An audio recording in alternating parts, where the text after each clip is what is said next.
शाम के 7:30 बजने को है। शंखनाद में एक बार फिर से आप सभी का स्वागत है। आपके साथ मैं हूं चित्रा त्रिपाठी और अब बात यूक्रेन रूस युद्ध की। अब सवाल यह है कि आखिर क्यों जैवलिन इतने खतरनाक है और क्यों ये रूस के लिए टेंशन बनी हुई है। ये ग्राफिक्स के जरिए आपको जल्दी से समझाने की करते हैं कोशिश। आप देख पा रहे होंगे, आपको बताते चलें कि जैवलिन का इस्तेमाल गुरिल्ला वॉर में किया जाता है, जो अपने आप में बेहद खतरनाक माना जाता है।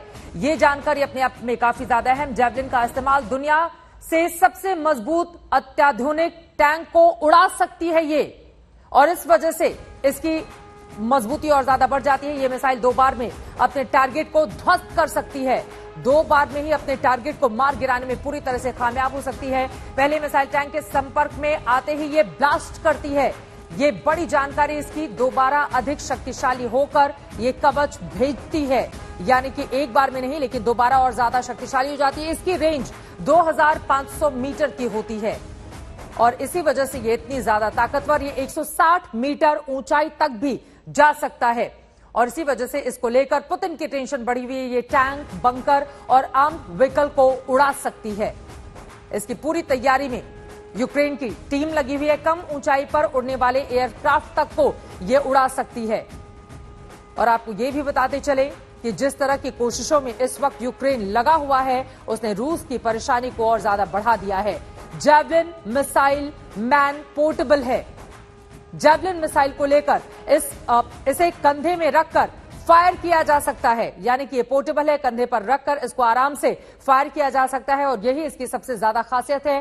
अन्य एंटी टैंक मिसाइल के लिए ट्राइपॉड की जरूरत होती है, लेकिन इसके लिए ट्राइपॉड की जरूरत नहीं होती है। इसे इमारत में छिपकर भी चला सकते हैं, यानी कि दुश्मन अगर कहीं हो तो उसको टारगेट करना आसान होता है, इसे चलाना भी बेहद आसान होता है। वीडियो गेम खेलने वाला भी इसे आराम से चला सकता है। ये बड़ी जानकारी, यानी कि इसको चलाने के लिए यकीनन बहुत आसान है और इसी वजह से यहां पर मुश्किलें बढ़ी हुई हैं राष्ट्रपति रूस के पुतिन की।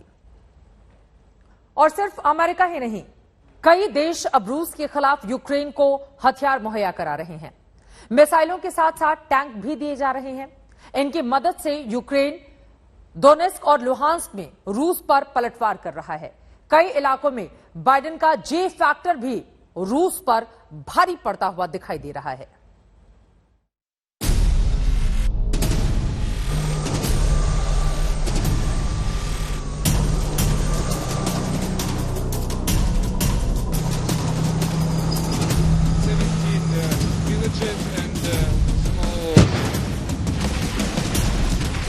यही है बाइडेन का जे फैक्टर, जिसने डोनेस्क में भी रूसी खेमे में खलबली मचा दी। डोनेस्क वैसे तो रूसी कब्जे में है, मगर अमेरिका से मिली जैवलिन और स्टिंगर मिसाइलों की मदद से यूक्रेन ने रूसी सेना के कैंप को निशाना बनाया। यहाँ पर यूक्रेन के जब्त हथियार रखे थे। जब यूक्रेन ने हमला किया तब आज तक रिपोर्टर गीता मोहन मौके पर मौजूद थी। हम यहाँ येलेनावका में हैं, जो एक बेस कैंप होता था, और अगर आप पीछे देखें अभी यूक्रेनियन अटैक, बहुत बड़ा शेलिंग हुआ है यहाँ पर, जिससे ये कैंप बिल्कुल तहस नहस हो गया। आग अभी भी जल रहा है। यहाँ पे बहुत सारे tanks, armoured vehicles, artillery carriers रखे हुए थे, तो बहुत इंपॉर्टेंट स्टेशन था। और यहाँ पर अब जितने भी फोर्सेस हैं वो पीछे हट गए थे पहले देखने के लिए कि जा सकते हैं या नहीं, और अब देखिए भाग भाग के जा रहे हैं। जितने भी टैंक्स और आर्मर्ड व्हीकल्स को रिट्रीव कर सकते हैं उनको रिट्रीव करके बाहर ले जाया जा रहा है। देखिए बाहर ले जाया जा रहा है। तो मेजर अटैक हो गया है यहाँ येलेनावका में। रूस बोर्दियांका से लेकर होस्टोमेल को पूरी तरह तबाह कर चुका है।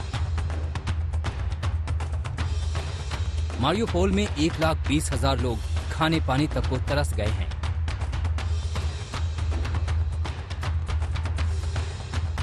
यूक्रेन इसका हिसाब जैवलिन जैसे हथियारों के हमले से चुकाने की तैयारी में है। डोनेत्स्क में यूक्रेनी सेना के जवान रूस पर पलटवार कर रहे हैं। दूसरी तरफ काला सागर के किनारे मारियोपोल और खेरसन में यूक्रेन की अजोव बटालियन अमेरिका से मिले मिसाइलों के दम पर रूसी सेना को खदेड़ने में जुटी है। इस बीच बूचा नरसंहार के बाद अमेरिका समेत कई देश रूस को सबक सिखाने के लिए यूक्रेन को हथियारों की खेप मुहैया करा रहे हैं। एस्टोनिया ने यूक्रेन को घातक हथियार भेजे हैं। मिसाइल डिफेंस सिस्टम से रूस के हवाई हमलों को नाकाम करने का सामान सौंप दिया है। वहीं चेक रिपब्लिक ने दर्जनों T-70 टैंक और घातक हथियार दिए हैं।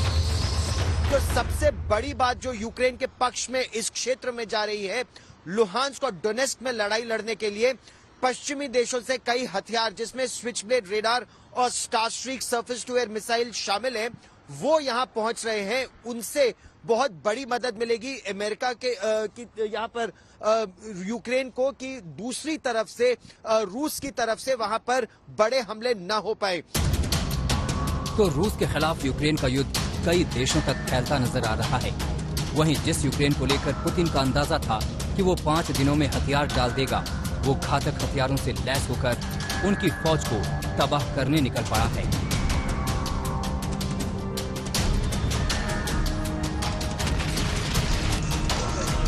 डोनेत्स्क में गीता मोहन के साथ गौरव सावंत, कीव आज तक। बूचा में नरसंहार के खुलासे के बाद यूक्रेनी फौज और मेडिकल टीमें रेस्क्यू ऑपरेशन चला रही हैं। जो लोग जिंदा बच गए उनके बेहतर इलाज के लिए कैंप लगाए जा रहे हैं। ताजा हालात के बारे में जानकारी दे रहे हैं हमारे संवाददाता गौरव सावंत, जो इस वक्त बूचा में ही मौजूद हैं।